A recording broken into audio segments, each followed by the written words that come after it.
Britain is being run by incompetent fools, and we can't go on like this. Today, Chancellor Rachel Reeves set about bankrupting the UK.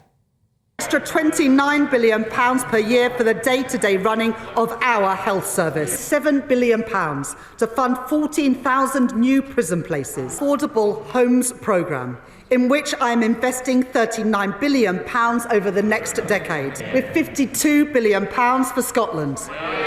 £20 billion for Northern Ireland by the end of the spending review, and £23 billion for Wales. Defence spending will now rise to 2.6% of GDP by April 2027. Hundreds of billions of pounds of new public spending, tens of billions of pounds of new borrowing. Let's break down this spending splurge. Defence, that includes the money we're giving Mauritius for the Chagos Islands. And whilst we're on that, Mauritius is using that money to give their own citizens a tax break and pay off their national debt.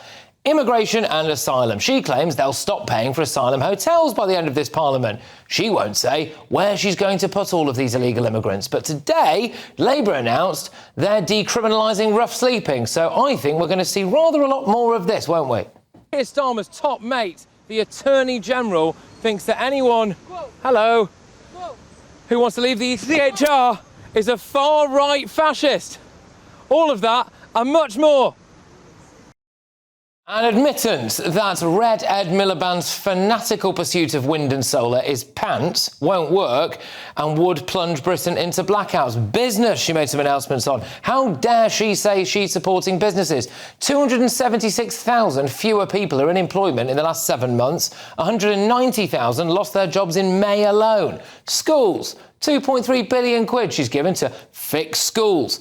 Labour's ruined them. They taxed private school parents. They said it would raise £1.5 billion quid. It looks set to cost them £650 million quid a year. The NHS, £29 billion more money. Well, today's Daily Mail front page revealed that this won't actually help them, or indeed the Times, won't actually help them hit NHS targets.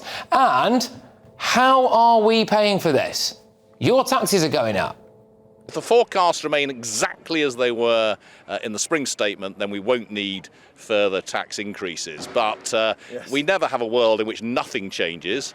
Chancellor's going to have to hope they change in the right direction. I think they're more likely to change in the wrong direction.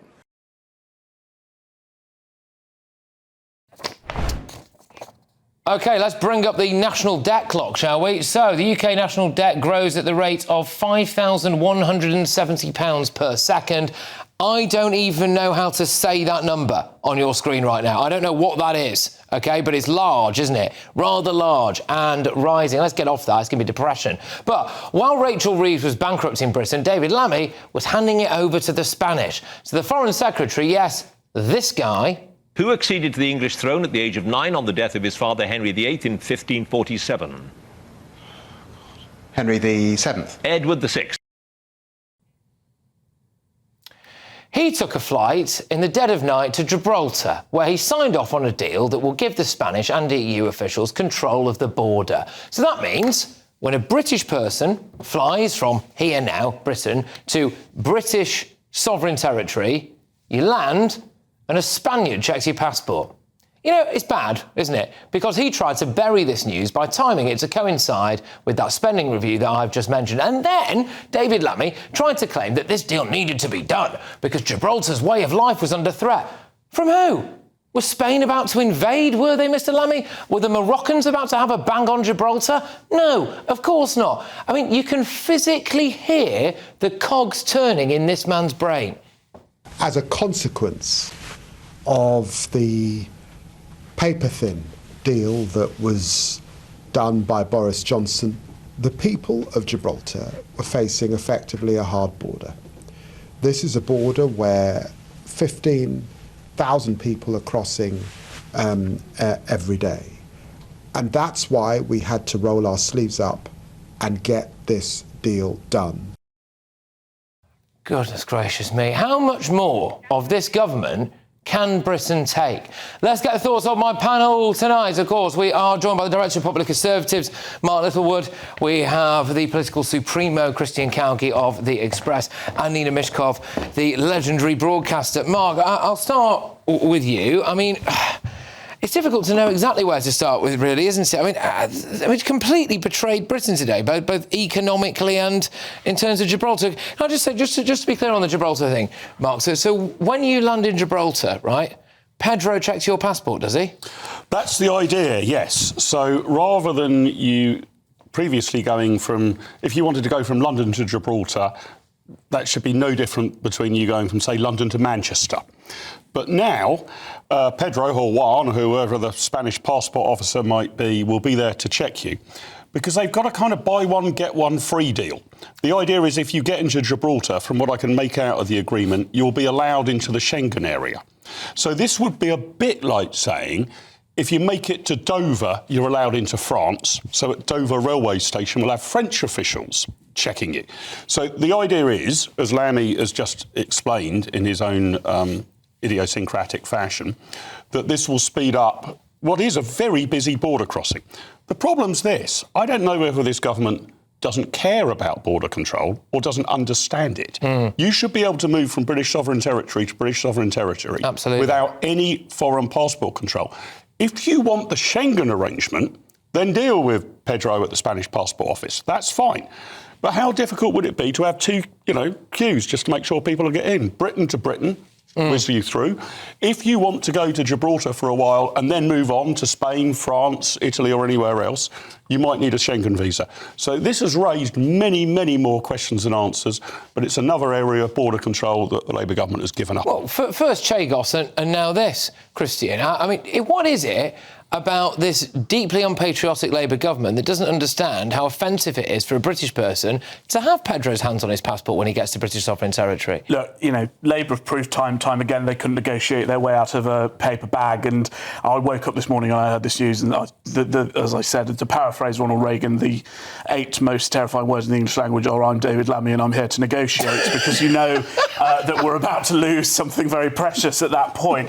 I'm willing, for the next sort of 12 hours, to reserve judgment on this, because we have not had, as you say, many answers at all. And we know that Labour's deals, whether they're with India or the EU or America, fall apart quicker than a British Leyland car. So, look, let's wait for the details. You're right. I'm surprised that we couldn't have some sort of dual queue system. That would have been more integral. But I imagine David Lammy turned up and he had a piece of paper stuck under his nose and he signed his name to it. But the problem for me is all this. We know it's not great, because if it was great, Nina, he wouldn't have flown over there in the dead of night, done it on the day that Rachel Reeves' spending announcement has done, and announced it just before PMQs. He's trying to bury this. I don't think so at all. I think he's just managed to get it over the line. This has been discussed for years and failed, I think, last year. Is that not just because Labour is signing everything that's always refused to sign? No, absolutely not. I would just like to point something out to you. Do you believe in democracy? I do believe in democracy. Right, OK. The Brexit referendum, Gibraltar, 84... They had a referendum on staying in the UK, Nina. The Brexit referendum, 84% turnout, voted 95% to remain. Yeah. So the people of Gibraltar want this. No, they voted to be part of the UK. Hang on. The UK voted out, and that's what matters. But they are not part of the UK. They're British overseas territory. Well, they're effectively and this jingoistic sovereignty thing is just childish. It really is. It absolutely is. There are more Spanish living in Gibraltar than UK nationals. There are that's more. Another problem. No, it's not, because that's part of the way that Britain and Spain have shared this piece of rock. This deal will also... It's ours. It's ours. We're not sharing it. There's no shared... It's ours. There's no shared sovereignty there. It's British. It's ours. What next to Falklands? Share the Falklands. I don't understand why you are so hysterical about this. I'm not hysterical. I'm just saying what you said was factually incorrect. There's no shared sovereignty over Gibraltar. No, I didn't say there was shared sovereignty. But you said we shared it with the Spanish. We are now. The population. There are more Spanish than English. There's lots of Australians in Earl's Court. It doesn't mean that Sydney runs London. No, but if you go to Australia, you still have to have a visa if you're British, and that used to be ours as well, didn't it? But it's not now. If the Gibraltars wish to leave the United Kingdom, fine. They don't. I also don't know what problem we're trying to solve here. You know what average incomes are in Gibraltar? Yeah. 76 grand a year. Yes, on this is it. average. But we There have was to no put- threat. This is what I don't get, right? David Lammy has created a threat to justify allowing... Why would well, why- right? Yeah. You create up a legal threat being pushed by the enemy, by, i.e. the Spanish, who want Gibraltar. They are not neutral players in this. They're not concerned about the free Spanish flowing of haven't goods. got Gibraltar. No, that's the point. They want Gibraltar, But and therefore they have an incentive to get Juan Christian, into passport you're going control. Tonto over the fact that they haven't got it. That's the whole point. Well, we're giving it away to them inch by inch, aren't Can we? we just have an adult conversation about the Chagos Islands? Well, not really right now, because it's not really on the agenda. Well, no, because you mentioned the Chagos Islands as another surrender thing. This is a fantastically important territory to the Americans, apart from anything else, because of Diego Well, Garcia. They are paying for the day-to-day running. We are paying... We're paying to cut the tax rates of Mauritius. So we are at the behest of the US. We have always been the US's lapdog, and that's why all this came about. I want to whiz back, because the other big thing, apart from Gibraltar, of course, was this spending review, right? So I think I'm right in saying it's £300 billion worth of new public money, £140 billion worth of new borrowing, all right? So... I mean, has Rachel Reeves just bankrupted Britain today? Well, we were pretty bankrupted anyway. We're now even more bankrupted. I mean, you would think we were absolutely awash with cash to hear this statement today. You would have thought the Chancellor was saying, I've got absolutely billions on the desk and I just can't think of ways to spend it. I'm afraid the opposite is true. No serious spending reductions here at all. Yvette Cooper's disappointed because the Home Office budget, I think, has been cut by 1.4%.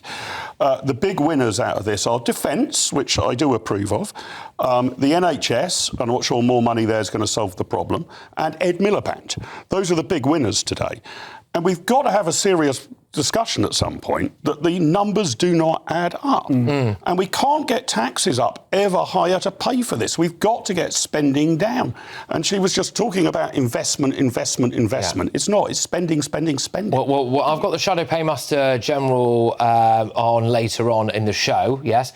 So we're going to be talking to him. But just on this, taxes will have to go up. And the news is breaking tonight, by the way. And get ready for this front pages show that I'm doing 11 till 12, because they're going to have dissected it by then.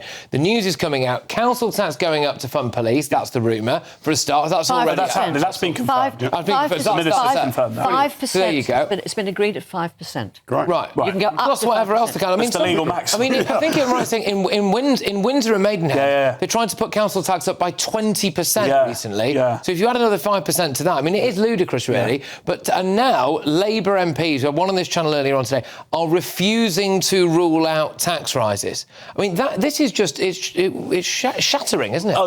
Look, Rachel Reeves is unashamedly maxing out the country's credit card at the moment, and I really do think, look, we're not about to have a sort of 2008 financial crisis tomorrow, but I do think, given the way she's running the economy, that by the time of the next election, I don't think she'll want to be Chancellor afterwards, because it's going to be such an enormous mess. She has to somehow put right all the damage that the Conservatives have done over 40. It's quite true. By spending more. Every single making everything worse. But you don't know that. You're going hysterical about what might happen in October. This is not October. It's not. Okay. This is June. All right. Let's just see how it goes. Let's see how She was so confident she'd have allowed the OBR to audit these books. Which she didn't. Because she knows she's lying to the public. OK, Not lying. Good. That's enough for Show me one Thank you very lie. much. OK,